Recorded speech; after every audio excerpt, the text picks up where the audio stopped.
Hello and welcome to the Global Conference for a Nuclear-Free Renewable Energy Future, 10 years since Fukushima.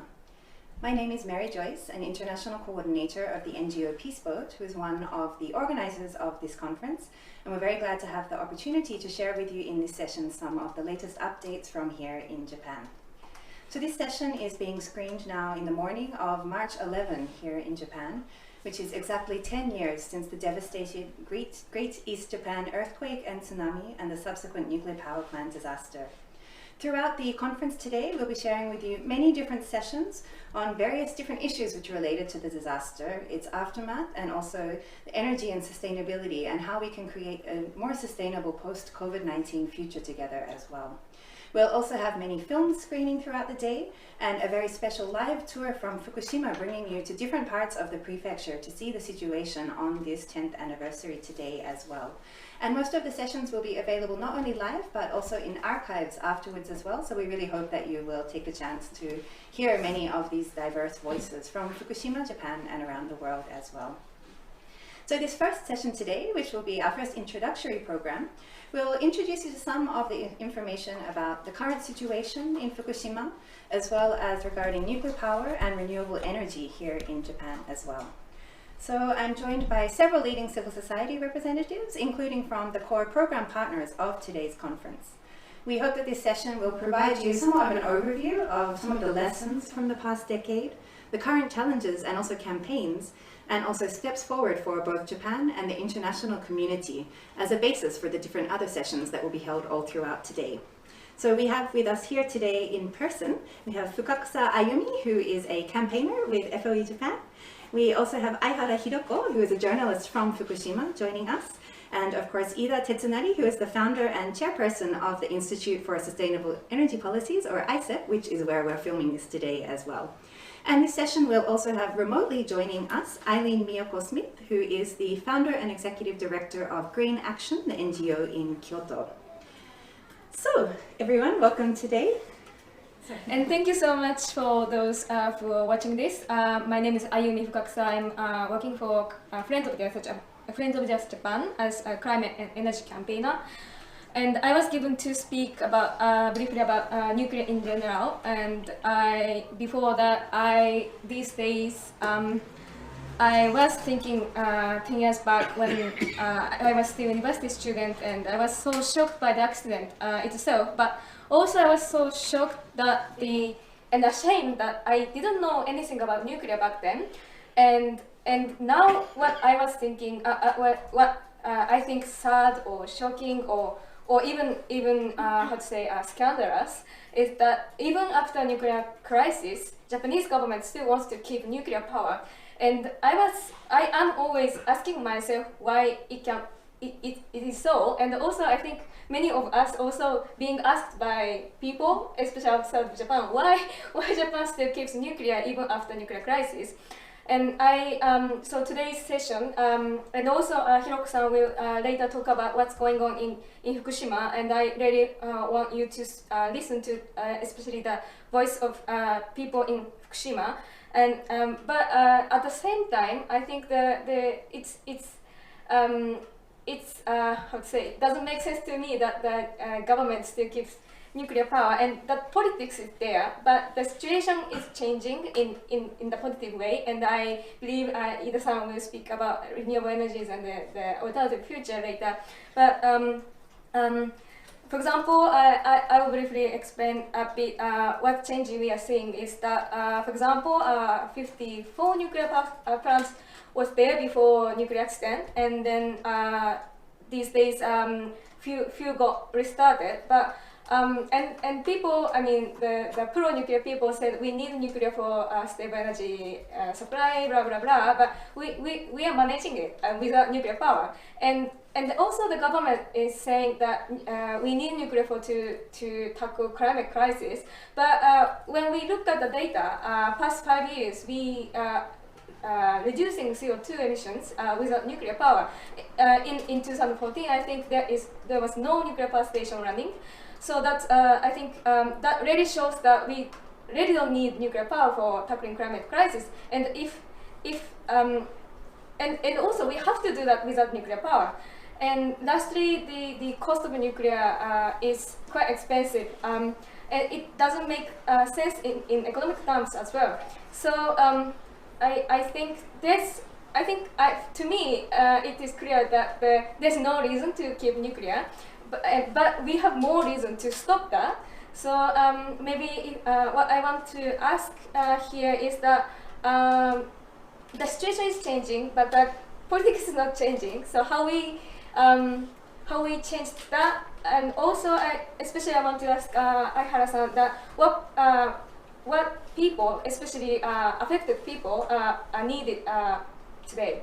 That's my opening remark. Thank you. Thank you so much. Yeah, FOE Japan is really one of the organizations playing a very leading role in allowing a lot of people to be involved in different policy, in different actions and so on for the energy shift that's in Japan, and really connecting these political decisions to everybody's life and making these issues visible as well. So thank you for sharing those activities of FOE Japan and also your personal looking back on these 10 years as well.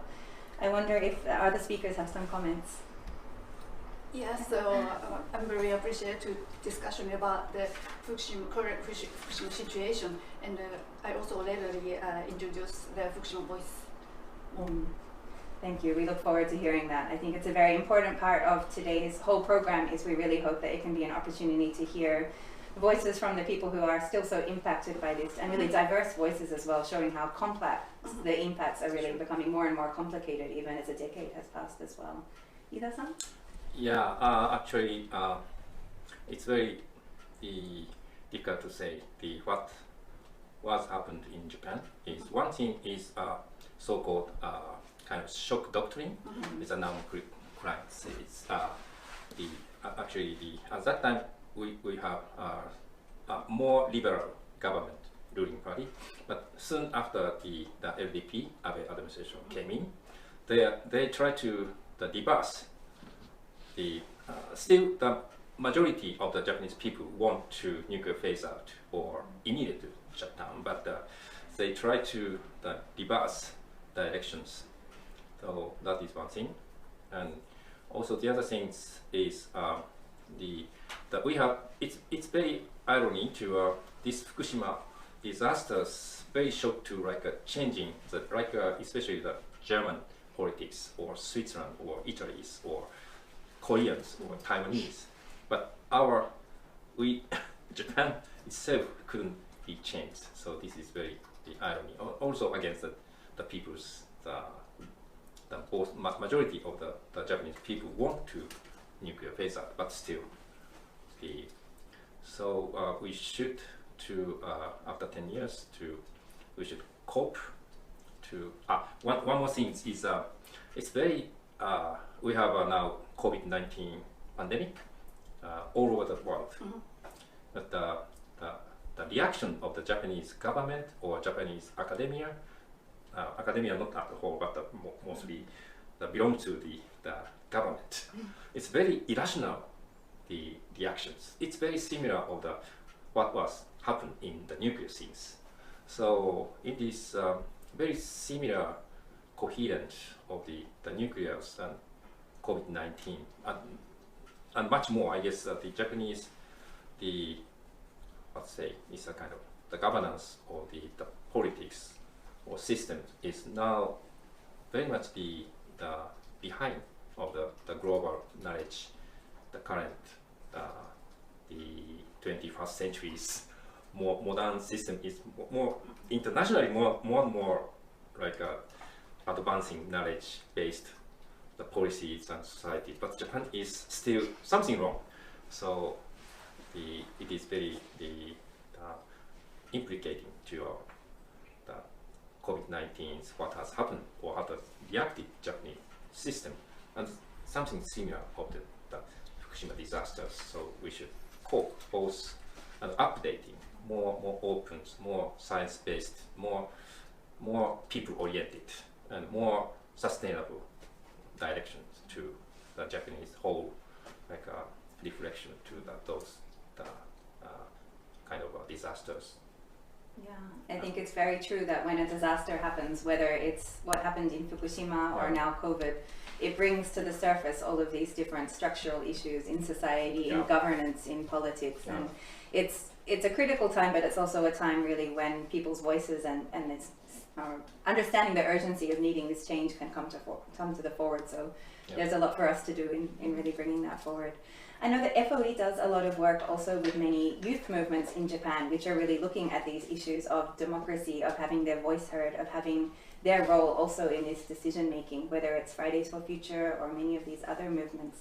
How would you see some of the youth activities when it comes to the issues related to nuclear or energy, if you have anything to share from that? Yeah, it's quite, how to say, encouraging to me that young people, more and more young people stand up and raise their voices. And when I started, there were kind of division in the movement. Like when we talk about nuclear, some people deny climate change because few people, not many, but saying that because the government's using climate change as a reason to restart nuclear power, so there is kind of how to say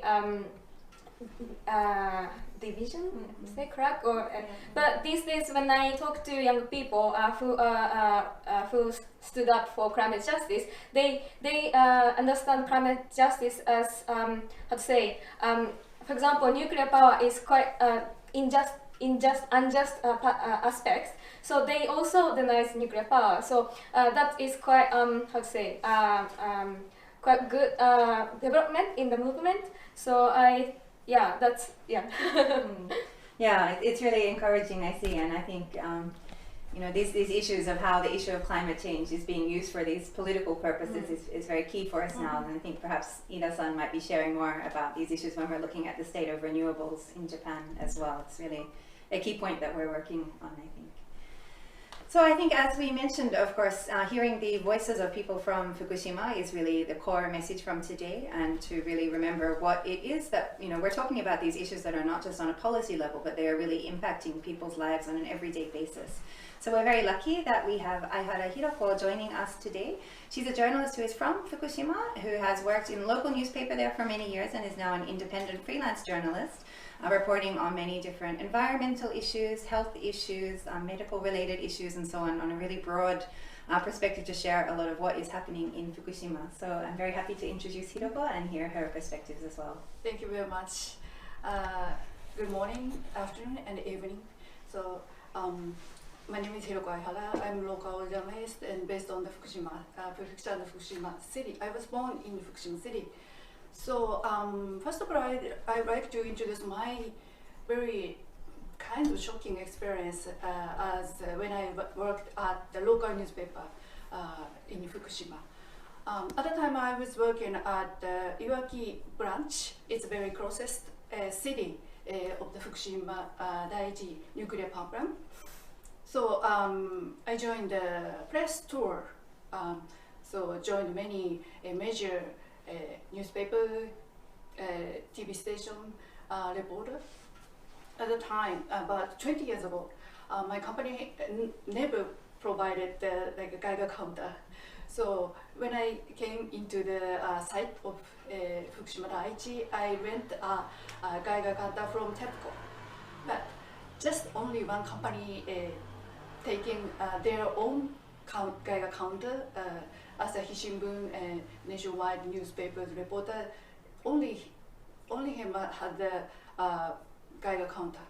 So we came together and ran on site. At the time, suddenly his Geiger has beeping, but our Geiger has no beeping, very quiet. At the time, I was very shocked. So that I asked the officer of TEPCO, so what happened? So our Geiger has no beeping. So he said that, oh, just adjusting level is different. His Geiger is more sensitive like a level, conducting the level is different. So at the time, I just doubting, but I found out another thing. oh, radiation is existing here.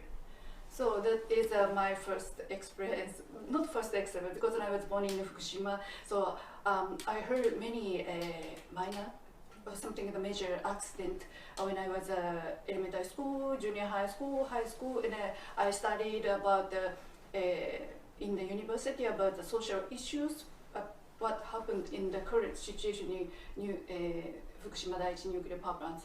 I studied at the Metropolitan Areas University, but at the time we planned our classmates in university planning to observing the tour, but at the time I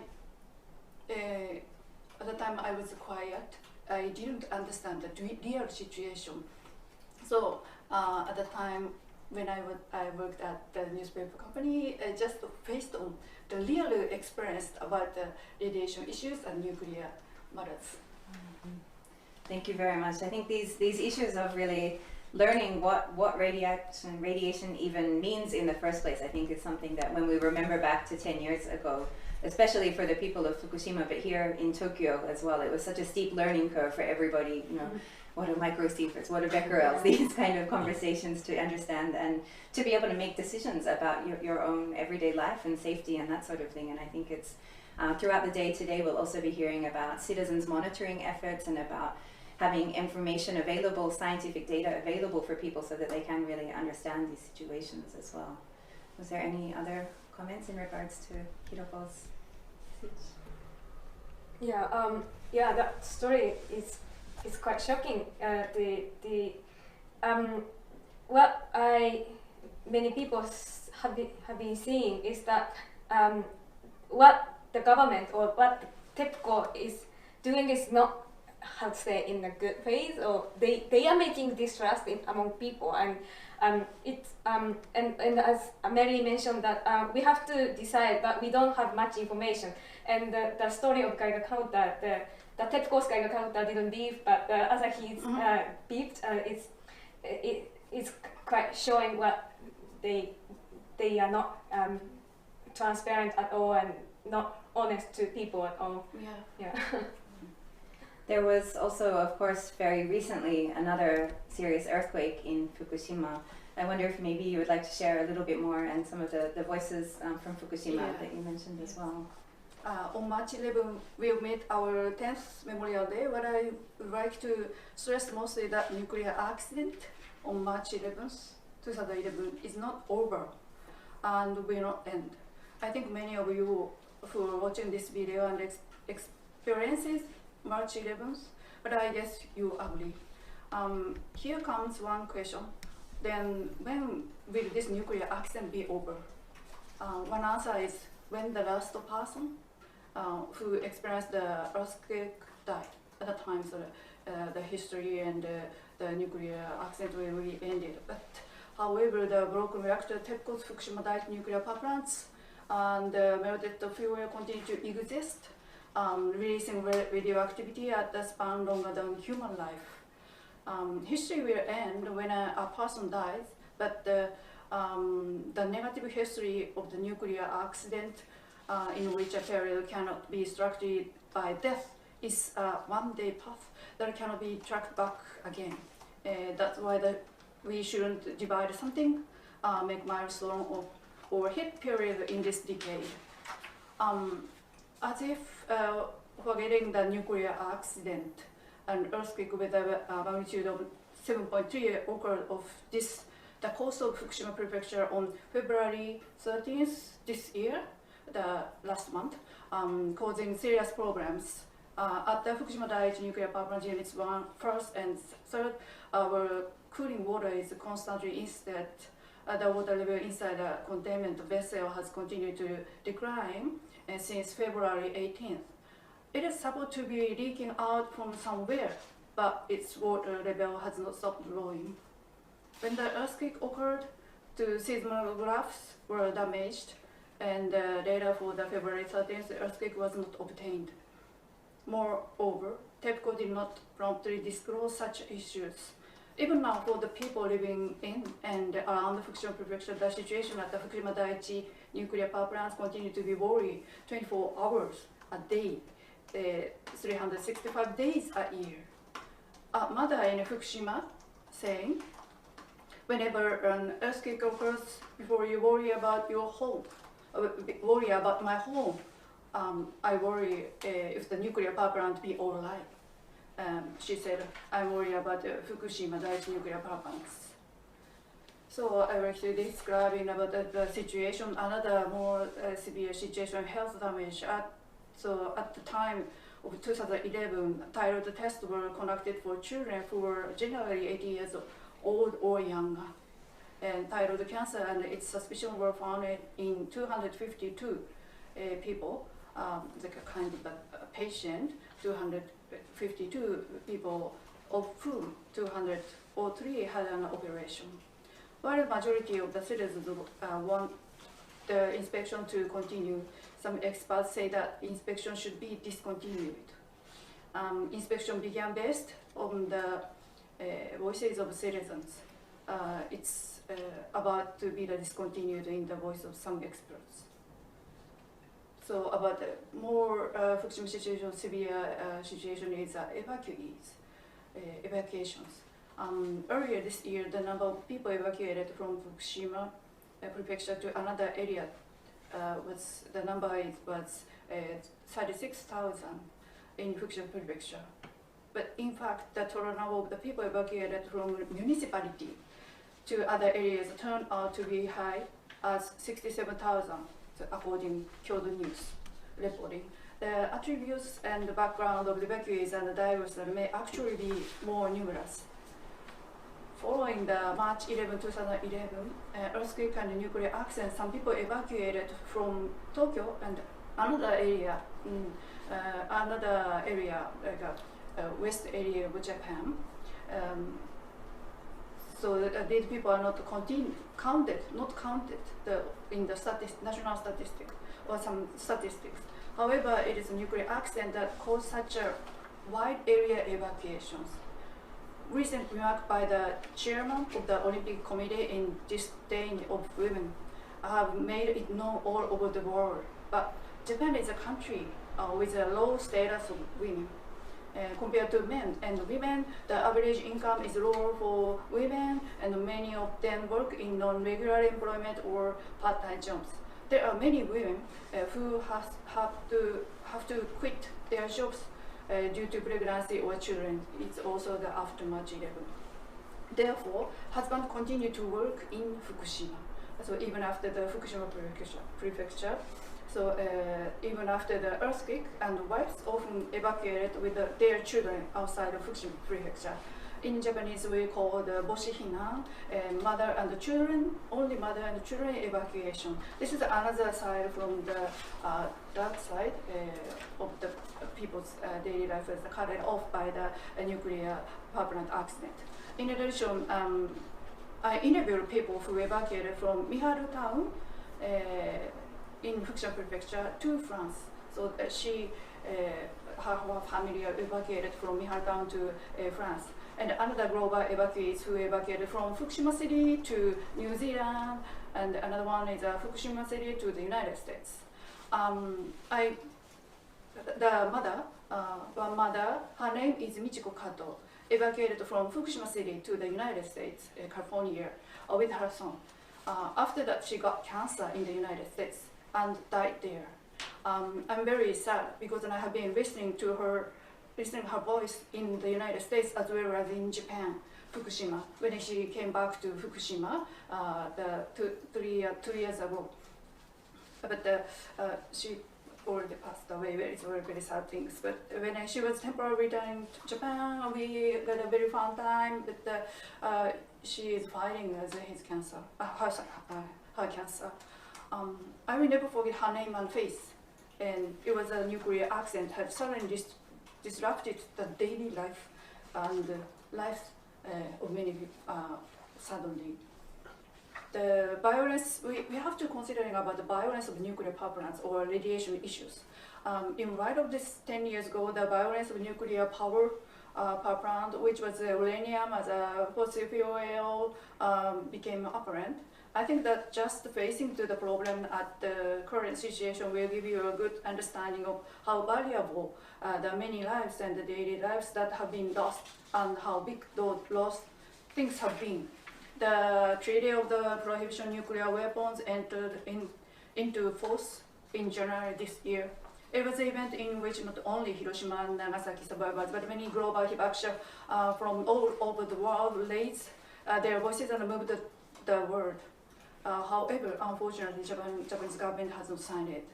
The government of Japan stance is positioning is to minimize the number of the evacuees of Fukushima or another global hibakusha, the situation of the damage,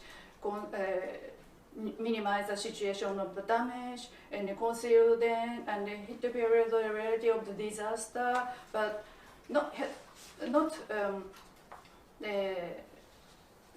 we have to make a period stop the nuclear power plant. So what we can do now? Lives and life were lost to the nuclear accident. We also lost our relationship, our trust in and respect to each other, our health, our work, money, our natural environment without radioactivity. So I will skip something, but finally, so I would like to introduce Fukushima People's Voice. One of them is Jotaro Wakamatsu, a poet from Minamisoma City, Fukushima Prefecture, who is over 80 years old. In a poem entitled Hito no Akashi, Mr. Wakamatsu states that his daily life was destroyed by nuclear accident. So Mr. Wakamatsu is one of the testimonies who went into the nuclear site immediately after the completion the Fukushima Daiichi nuclear power plant, over 40 years ago. So he, based on his experience of World War II after the earthquake, he said, "You won't be deceived. It's important to live thinking about it." So I like to reaffirm the memorial year from 10 years that will not be fooled, but safety. Such as the accident does not occur, the nuclear power plant will be safe, and that the accident at the Fukushima Daiichi nuclear power plant has been settled. Now I think now I like to introduce another voice, Mr. Yasuhiro Abe. He is a manager of the movie theater of Fukushima Forum in Fukushima City. Abe is a husband whose wife and children evacuated to Kansai, West Japan area. Mr. Abe said, "At the time of the nuclear accident in Fukushima, I felt lonely. I felt lonely in that situation with less solidarity. But now, with COVID-19, movie theater management is much harder than March 11th, but this time my loneliness, sadness has been reduced. The reason is that the world has the same experience as make empathy. Difficulties and loneliness can be reduced if there are people who empathize and people who coexist to make a solidarity, to be building a solidarity. It's kind of the mitigation, and we were standing together, work together. It's very strong impact of our feelings, that we could standing up, we could be upstanders to appeal our human rights. We could do important things working together. This is a strong strength. There is a grassroots movement. So I covered some stories, many stories focused on the grassroots standing up because the Japanese government or some sectors concealed and the pressure to the very ordinary people, so they couldn't speak out. They couldn't speak out. So I covered many patients and patient families, thyroid cancer. All of them minor, so younger generation and families conceal the name across their face, but they are crying. So we have to. I will encourage each other. We have the power to encourage myself and yourself. So my reporting the story is one of the solidarity of the local people. If feel something or thinking about Fukushima, so the people who's thinking about Fukushima, I think that all of the people is Fukushima citizens, Fukushima people. So let's get together and build strong ties, no nuke, and a peaceful society. I would like to express my gratitude to those all people and very respectful feelings to all of the people. And that is all. Thank you very much. Thank you so much. I think that for everyone listening, being able to hear directly these voices, of course, about your own experiences, but the many different people in Fukushima or who have evacuated, whether it's other parts of the prefecture, other parts of Japan and internationally, is just so important. Yeah. And we can really hear from what you've just shared that 10 years may have passed since the disaster began, but it's by no means over, and really we cannot even see in sight when this will be over. So there's so much more that we need to continue to pay attention to, continue to work on. And the complex nature of this disaster, the different gendered impacts, the family impacts, as well as of course the health and environmental impacts that are maybe more talked about in some ways. I think there's so much that's still going on as well. I wonder if there's a response from our other speakers. Yeah, it's we ISEP have also the a kind of the local office in Fukushima, and we are very much working with and also in the Fukushima even before the disaster. And the good thing is there are a lot of good initiative to so-called bottom-up initiative to working on more the so-called community power, like ice power or IIDA Tetsunari or Tomioka or Minamisoma or the Nihonmatsu. And they are very much shocked by the accident, and also, but they fuel their shock to more constructive manner, to constructive more positive futures. That is good thing. And on the other hand, the Fukushima is very much difficult and very much complex and very much the big power, or like the government try to kind of utilize the keyword Fukushima as a kind of symbol of the recovery as a top-down manner, and neglecting more various issues. And also the radiation issue is much more complicated issues, and I couldn't say much, but it's it's shortly to say the government and the government beyond academia try to wipe off kind of there are no radiation effect. It's a kind of crazy things, and so this is we should record of the kind of historical witness, and also people are very much divided of the top down, the big politics and big corporation coming into we should more like work with local bottom up positive people to real positive movement or the political inertias. So, but still the difficulty in Fukushima must continue as long as current the government or the politics continue. We should keep the more science-based and more democratic, more like IIHARA-san's type of the journalist is very important. The work in Fukushima and yeah, it's a lot of things and very much complicated.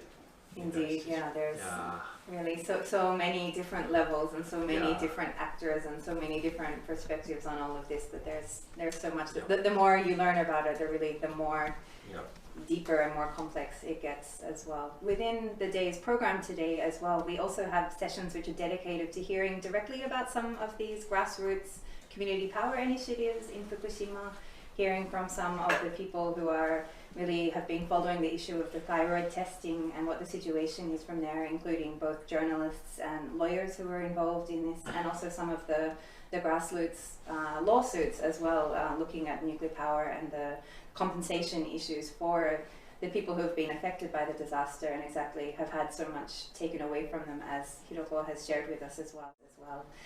During the day's program today, actually, Ayumi will be helping to host a virtual live tour from Fukushima, which we'll be sharing from Iitate village, which was mentioned, and also some of the different towns which are in the immediate vicinity of the nuclear power plant, Fukushima Daiichi. I wonder if you could share maybe a little bit about what you hope for the audience to be able to see or listen in the virtual tour. Okay, yeah, as others already mentioned, that the how to say, the narrative, the dominant narrative constructed by the government is that the emphasis on reconstruction, and the media is covering the positive side of the reconstruction. That is one, but also there is another aspect we have to really face what's going on and what people are saying. So we so because of COVID, it's the visit to Fukushima is also how to say, it's I haven't been there for years, so it's also valuable to me. But I wish I wish we can show what usually not seen on the media or yeah. And I also want to not only people outside of Japan but also in Japan who haven't seen that kind of aspect. Yeah. So that will be starting just after this session and continuing throughout the whole day as well. So I think it's a great chance to introduce some more different voices and experiences as well. So then I think we might move on and hear a little bit from Ida-san next, who has mentioned, of course, some of these efforts which are being introduced to really shift some of the policies about energy, about how democracy is working, and about these grassroots initiatives as well. So I'd like to pass over to you. Yes. So last decade, 10 years, in a global perspective, it was a big difference, and or like structural change is happening to from the traditional central like a fossil or nuclear power system into a more renewable distributed system, especially solar and wind. Drastically, the cost the cost of the solar power 10 to 1, and the cost of wind is 10 to 3 last decade. And it's 10 years before, no one believes the renewable 100% the society, but right now, even the so-called mainstream or so-called power elite peoples, they are now rushed to renewables. It's a big change last decade, and it's a historical coincidence of the Fukushima disaster happened decade before. It's a kind of a wake-up call of the global society. And the one good news for Japan, or from Japan, is this is also a historical coincidence. The day of the March 11, 10 years before, in the morning, at that time the cabinet office, it was at that time was the Democratic Party of Japan, kind of agreed. Cabinet office agreed to pass to the parliament into feed-in type law or renewable promotion law. Then afternoon, the disaster happened. So this feed-in type law finally enacted to 1 year after 2012 July, and it's especially solar power. It's the very much rapid increase last decade. We have now 60 gigawatt in solar power, and from around 9% of renewable electricity share into currently is something 19%, 10-point increase only a decade. So mostly from the solar power. It was the good thing is this is looks like along with the international the big change is the following, and Japan is also following the international change. But unfortunately, bad news we have. Because of the very much rapid increase of the renewable, especially solar power, there are a lot of the backlash, both from the government, also from the electricity monopoly, even from the local peoples as well. So the government and the electricity monopoly, they are very much upset to see such rapid increase of solar power, and now the wind is also going to increase. So they basically hate the renewables. They try to keep their own nuclear and fossil fuel. So they try to now try to calm down or even refusing to connecting the solar and wind. And so now the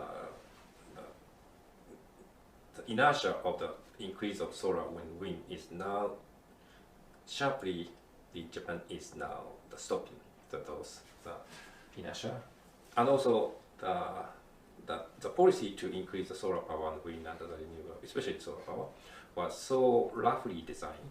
So local people are rarely involved in. So it's a lot of the nature areas are destroyed. This is another conflict in the society. So so we need to change the basic, the fundamental so-called energy concept, from the fossil and nuclear basis to distributed renewable, and also more local basic and local participatory and more open and participatory process is indispensable. Otherwise, we couldn't in Japan shifting from the old-fashioned energy system to more future local based or more nature's harmonized or local society harmonized solar and wind and other renewables based system. So that is there are very urgent things we should change. And lastly, last good news is there are a lot of more and more like so-called the commitment for renewable 100% from the economic institute, or also the people's or universities, and those are more and more a strong interest and commitment to renewable 100%. And also more and more local-based community power is come up with, even or I should say the Fukushima is one of the central piece of the community power. So those so-called, I believe those kind of bottom-up energy democracy could explore the future of the Japan. Thank you. Yeah, that's so true. I think it's easy to be discouraged by the fact that the Japanese government is still insisting on relying on nuclear power, and even in its planning for the coming decades, it still has it as an important base load. But then when we remember these efforts that are happening and what has changed, what different progress has been made, and especially these grassroots things, it's important to keep in mind this hope and this progress and these really active things which are going on as well. I wonder if Hiroko or you would like to add something? I met Mr.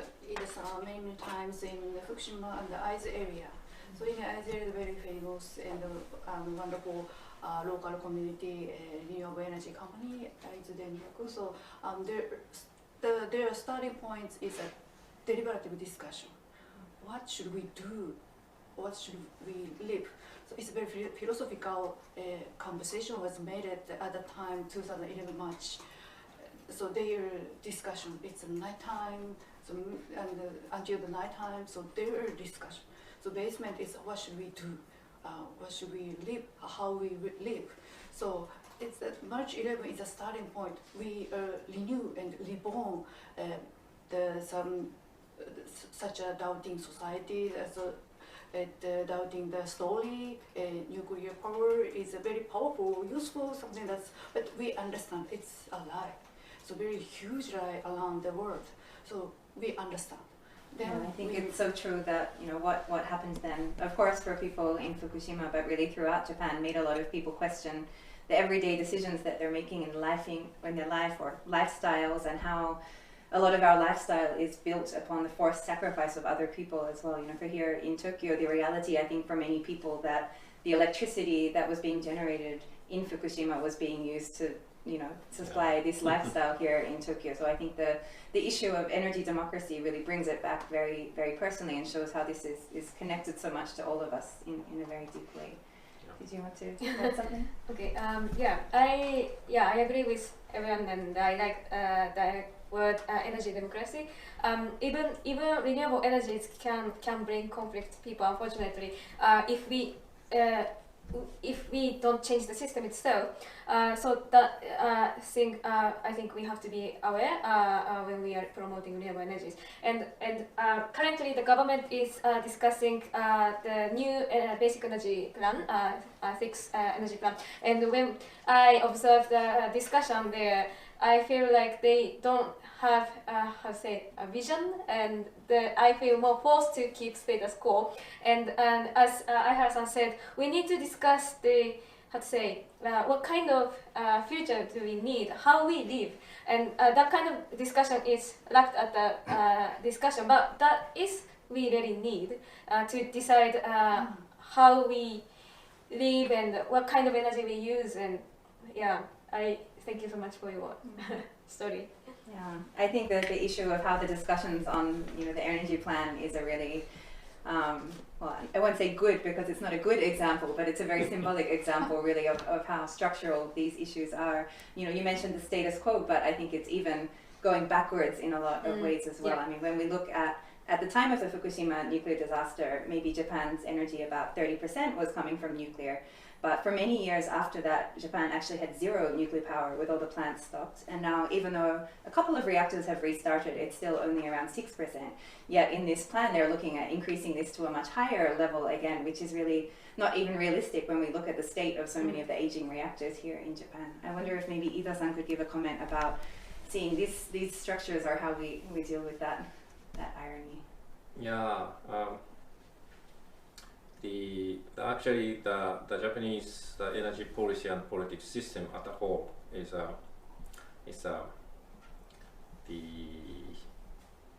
nothing to work actually. Look back the history. During the Fukushima disaster, or right after the Fukushima disaster, during the day of the Democrat Party's ruling party days, there are more serious discussions, and also even involving the national public. And a lot of, I guess it was more than 90,000 people sent the opinion, and also more so-called more deliberative argument involving the people from the north to south, and even at that time the Ministry of Minister of Energy tried to keep the nuclear, so they offer the nuclear share in 2030 is something 30 and 0 and in between 15. So they aim to, the Japanese people are usually moderate. So if the option is 3, the people choose in middle, so 15. But very much most of the people prefer or hope to nuclear phase out. So a lot of the voice can rush to the government. So then at that time it's not so clear, but the government at that time choose the nuclear should be there in some time, right? So it was the first kind of Japanese history of the more involvement, more participatory energy policy process. But after that, the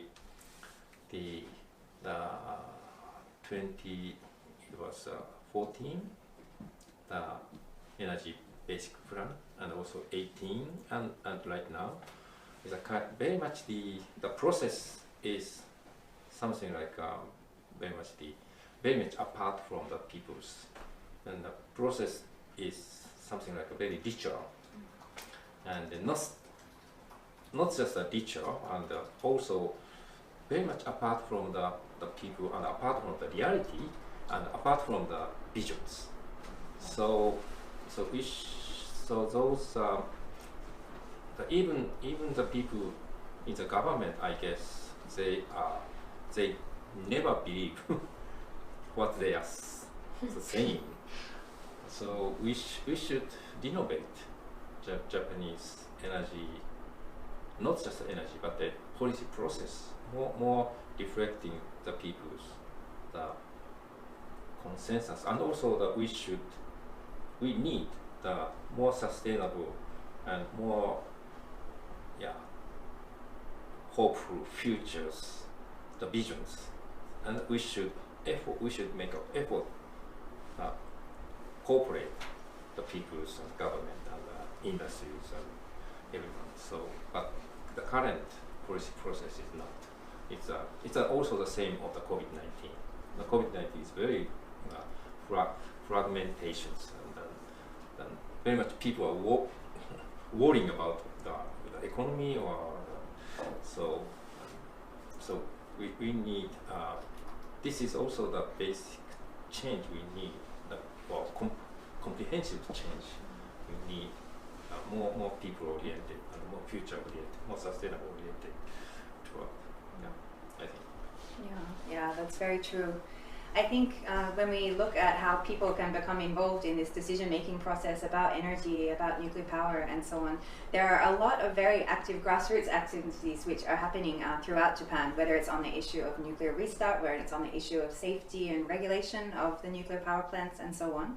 And we have today joining us remotely, not here together in person, but from Kyoto, Aileen Mioko Smith, who is very active in many of these initiatives, particularly in the western part of Japan, where there's a very high concentration of nuclear power plants as well.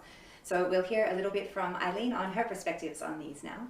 Japan's a land of earthquakes and volcanoes that's known worldwide, and it's the only place where there are nuclear power plants all over the country in spite of that geological situation.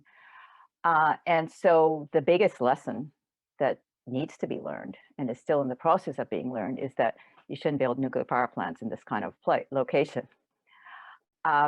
But I think that although there's a lot more concern about nuclear power in Japan, the government and the national diet have still not been capable of really having a genuine discussion and debate and looking at the reality of the situation and having the courage and ability to get rid of nuclear power.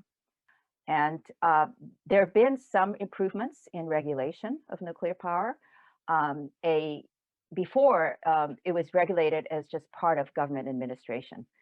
But the year after the accident, an independent commission was set up, which is the Nuclear Regulation Authority, the NRA of Japan. And the regulations are much more stricter.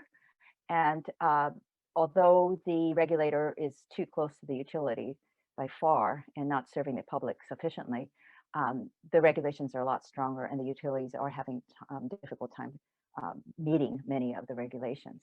So that's good. One of the biggest regulations that's been difficult to meet is the one on preparing for terrorist attack, having a physical setup so that utilities can be ready for that kind of situation. Of course, the regulation is completely insufficient, but even the regulation that the NRA has passed, the utilities haven't been able to meet them, and they're actually power plants that are shut down because the utility couldn't meet the deadline. So that's the general picture, I would say. Finally, it's really good that the NRA now says, we aren't assuring safety. We just assure that the utilities meet our regulations. And so the very head of the NRA said that. The unfortunate problem and the lesson that's not learned is that the government just approves restarts once the NRA says the utility meets the regulation.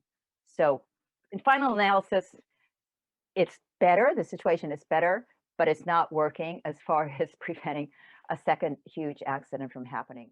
The other big problem we have is that the government continues not to have any clear legal regime for approving or not approving restarts.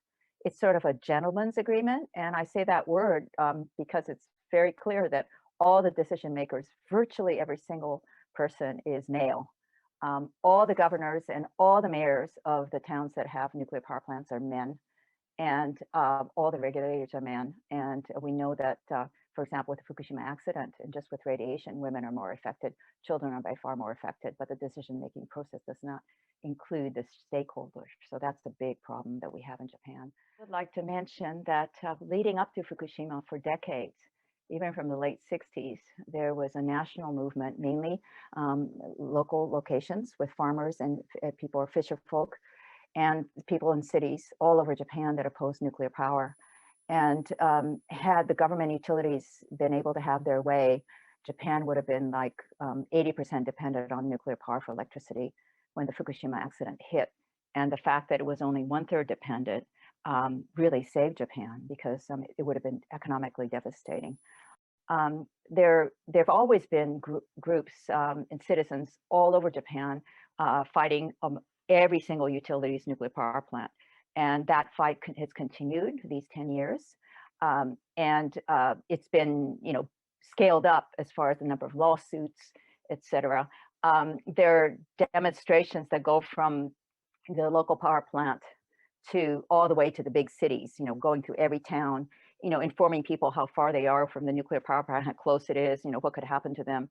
And there's just building a lot of public awareness. We've had wins and losses, mostly losses, but the wins are really big because the message is you can't really control the situation. The utilities can't really control the situation. They invest in restart, and yet, through the judicial system, they could end up not being able to operate the plant. And so that really throws a monkey wrench into their ability to stably run nuclear power. Citizens right near Kyoto, just to the east here, won at a district court there, won an injunction against Kansai Electric, which was really big. It's the first in the world where a court ruling, we were able to get a court to rule on an operating nuclear power plant, and they had to stop the reactors. Nuclear accident preparedness has been greatly scaled up since the Fukushima accident, because reality showed that you have to evacuate masses of people quickly in order to keep them safe. And so the regulation is now required that there has to be a plan for the whole population within a 30-kilometer distance of nuclear power plants. And in Japan, that involves huge numbers of populations. I mean, well over 100,000 people, but in four sites in Japan, it's like 500,000 people, or in one site of those four, it's nearly 1 million people living within that 30-kilometer. How do you evacuate those kinds of numbers immediately after the accident? It's just a huge obstacle to overcome. And so we've worked a lot on emergency preparedness.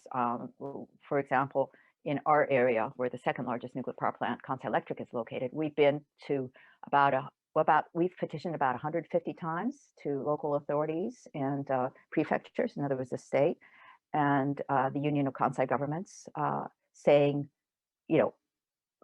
emergency planning is insufficient. And we go into huge detail and have pages and pages of questions that we ask them to answer. So I think that evacuation issue for any place, not just Japan, but worldwide, is a big issue, because you have to take in evacuees, which means people, cities, way far away from nuclear power plants, much further, where they think they're just not going to be, affected at all. They've got to take in masses of people. And this becomes a real reality, because, your hospitals and medical facilities and, senior homes and everything will be flooded with whole cities that have to come in suddenly. And so we address that issue, a lot.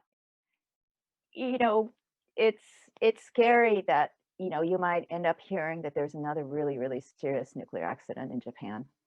But we're working to not have that happen. And I think that Japan has a lot of potential, and I think we'd like to tell the world about that. Right now in Japan, renewables is still low in percentage, but it's 19%, and that's of course, more than 3 times what nuclear power is making. And so, if that reality is known throughout Japan, and real decision making is made to turn it around, that could make a big, big difference. I think that with the Japanese public right now, because nuclear power is touted as one solution for climate change, the public's view of it as a necessary evil that we might have to keep has grown, unfortunately. But still, the majority of people want to have less nuclear power.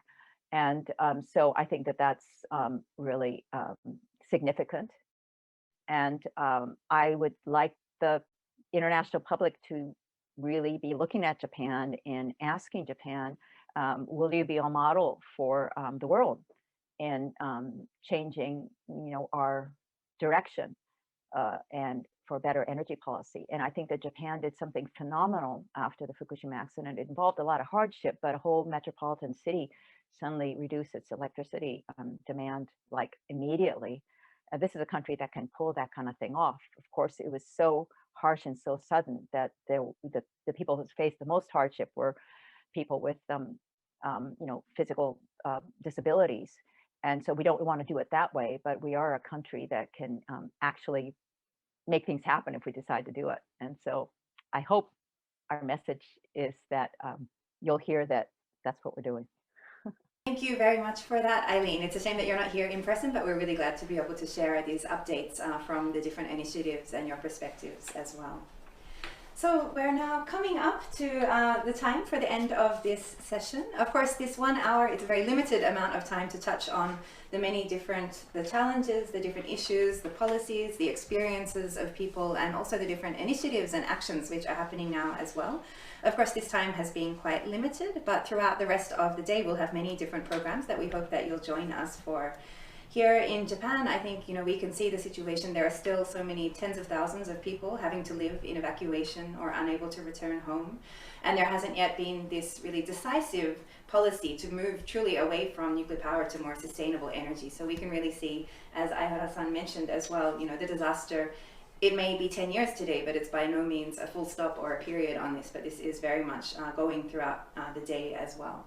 So to close, I think maybe we'll have another comment from each of our speakers. I'm sure I guess those who are watching this may be guessing what we can do, and it's difficult to say what we can do.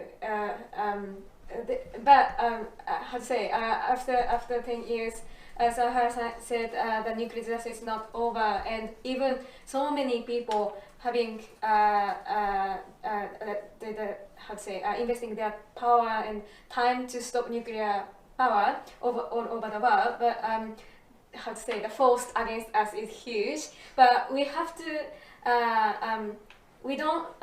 we shouldn't give up, and I think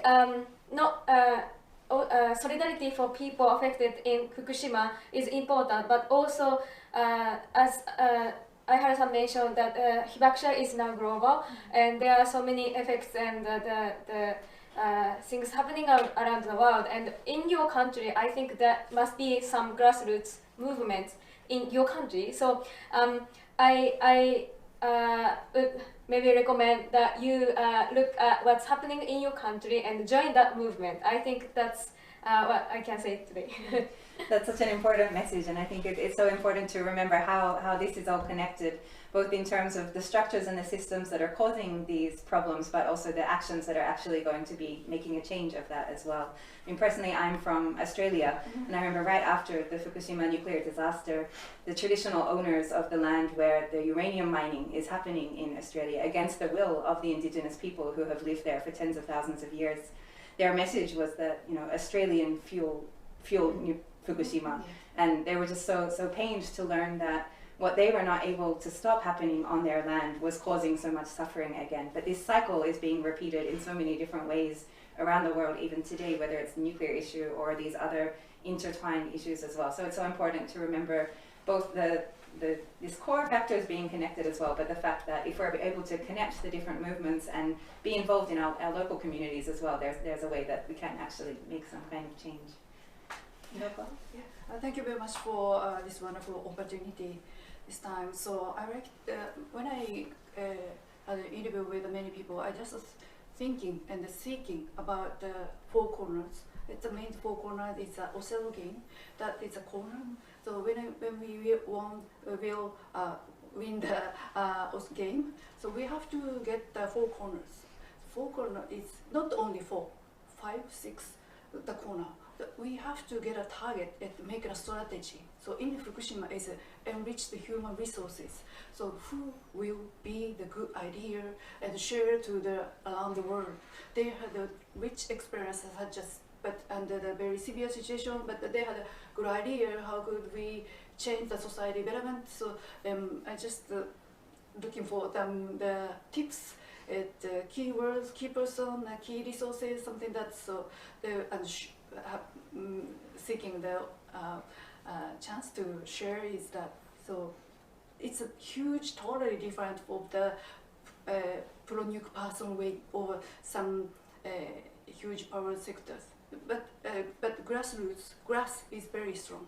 So we have original way and recreating the way, very original way to change the society the betterment. So, and finally, I would like to say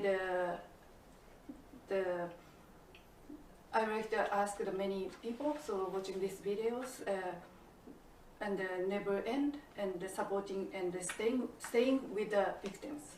Victim is not only Fukushima, but also another global hibakusha, not only hibakusha, some victims, something that so then we get together and build the better, make a grassroots network. But we must end the, but we have to considering and keep the words. We must end the nuclear power plants. Because if the nuclear power plants and the exporters, the same things will continue in the Fukushima situation around the world. We never continue such a wrong way and never go back to the backyard, back history. We never back the history. And don't forget the situation of the damage and the victims' voice. Not only Fukushima, people that I said around the world that there are many global hibakusha. Let's kick away the nuclear power plants from the future history. Let's shoot the old-fashioned door. Let's shut the door. Door is behind us. We have to go away. We have to take the next step. But first of all, we have to shut the door behind us. Then we step out the new age, new society. So open the new door and step out into the peaceful societies. That's it. Thank you very much. Thank you so much, and thank you for all you're doing always to report these voices, share these stories and these experiences as well. It's so important for us to be able to hear and to learn and continue to remember these daily so that we can walk through this new door. Yeah. Thank you so much. And Ida-san, over to yes, you. 10 years before, we don't have, we are all Japanese are very much worried about, and we don't have at that time any firm consensus, and we don't have at that time any the solutions at that time. But now we have a very firm solutions, and so we could have the common visions, and also Germany will completely the nuclear phase out next year, and coal will soon also be the phase out. So very reliable example out there. So the last thing we should do is we should believe each other and we have encourage each other and encourage ourselves, and to really step forward in the sustainable future ways. This is the only way we should go. That's very, very true. And we hope that today, you know, while 10 years, it's one date within the ongoing situation, but this is a chance for us to reconnect, to rethink about what has happened in the past 10 years, what we have learned or haven't learned. And we hope that throughout this session that we've just had now, but also the rest of the day as well, you will join us for many different programs, but also share your own experiences and actions, connect with the different organizations, whether it's those of us who are presenting this session or the different groups who are involved in many different actions, from the very grassroots to the international solidarity movement and so on as well.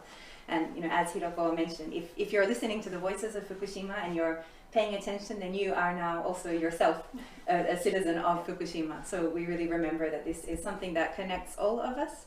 And we hope that throughout the rest of today in this global conference for a nuclear-free renewable energy future, you'll find some hints that will help you in this move, this path forward that we'll all be going on together.